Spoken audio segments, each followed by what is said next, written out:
जैसे कि ये वीडियो देख के आप सभी को कुछ याद आ गया होगा। ये वीडियो बहुत पहले का है, लगभग 6-7 महीने हुए होंगे।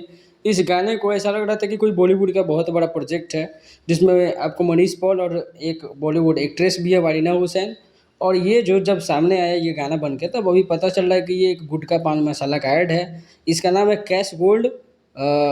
इसे पान मसाला तो डायरेक्ट नहीं लिखा हुआ है, कैश गोल्ड आपको इलायची लिखा हुआ है। इसमें जो एक्ट्रेस है उनकी कई फिल्में आ चुकी है, जैसे यारिया 2 और एक दो और फिल्में हैं, जैसे सलमान खान के साथ भी एक फिल्म आई थी इनकी, सलमान खान के साले के साथ, और जिसको सलमान खान ने अपने प्रोडक्शन हाउस में मैंने इसको बनाया था इस फिल्म को।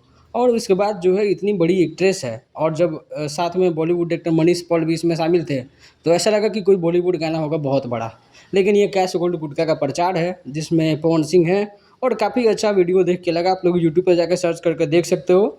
ये कैश गोल्ड गाने के नाम से ही होगा, कैश गोल्ड जब यूट्यूब पे करोगे तो आ जाएगा आपके सामने। और ये कोई बॉलीवुड गाना नहीं है, एक तरह से ऐड है। वीडियो अच्छी लगे सब्सक्राइब जरूर करना।